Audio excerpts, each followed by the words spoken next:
Alright guys, what's going on? Welcome to another video. Now this is a little bit of a different style, as you can probably already tell. I figured I'd try and up the production quality of these things because I wasn't really putting too much effort into it, and I thought I would go ahead and do something else for you guys. Anyway, today we've got a few things we're going to do to the car. I'm going to be doing an oil change because I'm getting ready to kind of put it away for the winter.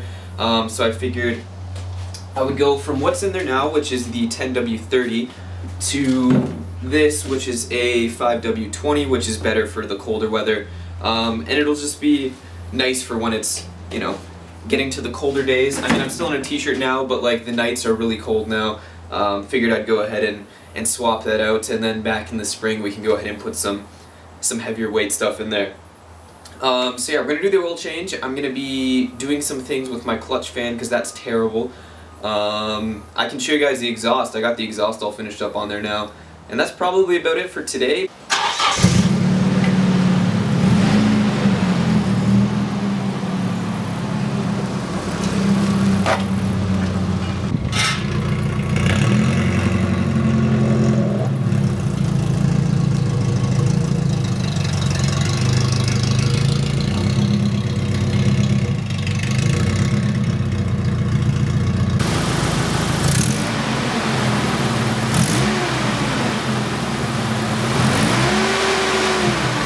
So as you guys can probably tell from the sound there, it sounds like a jet engine, and that is basically coming from this guy right here.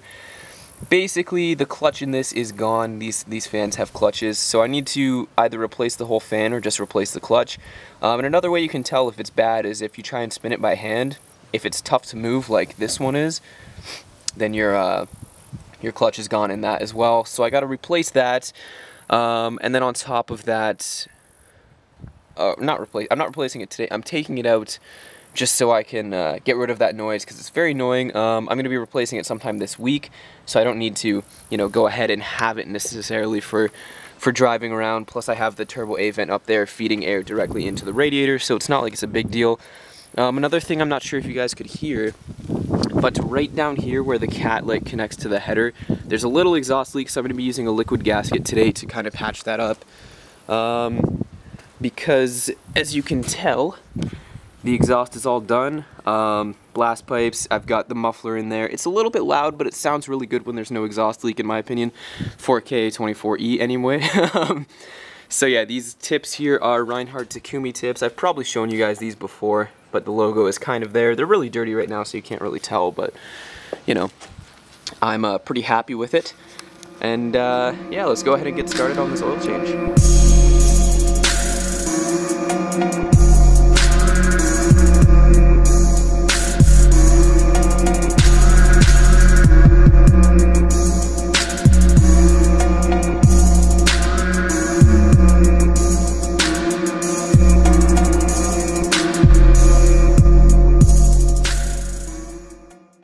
So while that's doing its thing, let's go ahead and take a look at why I should probably get a skid plate.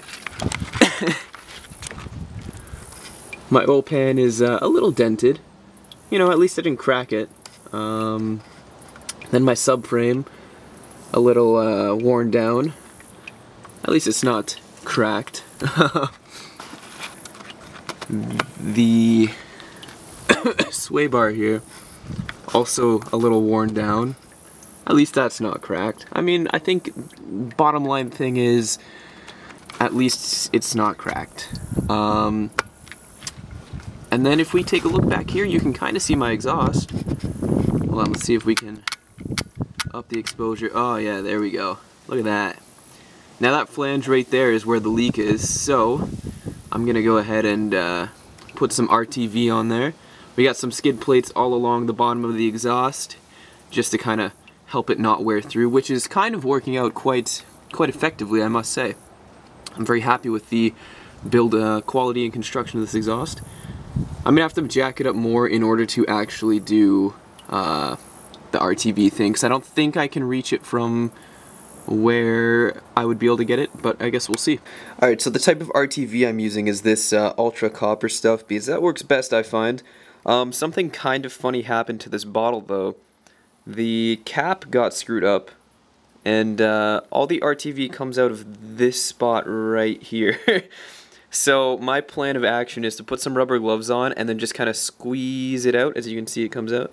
And then apply it by finger because I don't know what other way to do this.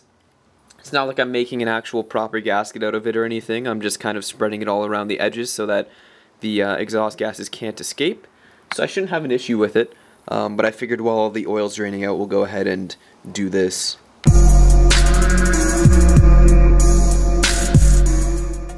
So as I'm sure you guys could tell, I kind of used like half the bottle on that. But it is definitely worth it. It should hold up, hopefully. Just gonna gotta wait for that to all set in and dry, and then I can start it up and see if there's any more leaks. Whoa! I'm so close to being done, I just gotta fill it back up. I hope we get no rain. Please. So the K24E takes 4 quarts, which is about 3.7 liters. So, yeah, I'm just gonna pour it in until I'm at that point, I guess.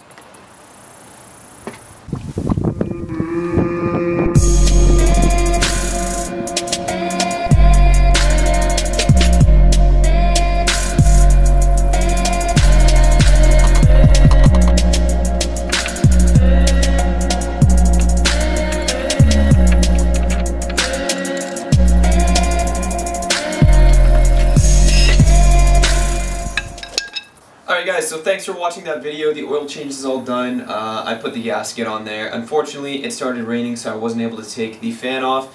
So I'm probably going to go ahead and do that some other day, probably tomorrow or something like that. But I also need to change the tie rods on this car, so I might do the fan and the tie rods in the same day. And same video, you know? Gotta keep it all like that, you know what I'm saying? But yeah, I think that's pretty much it for today. Thank you guys for watching. I hope you enjoyed the new video style. I'm going to try and keep the thing the same, if that makes sense. Really doesn't, but you know, I'm going to try and keep the same style of videos going. I have a lot of interesting things coming up in the near future, so be sure to stay tuned for that. The only hint I'm going to give for that is Vinyl Fout. I really probably shouldn't have parked in the middle of my driveway, because that's got to sit there for a little bit.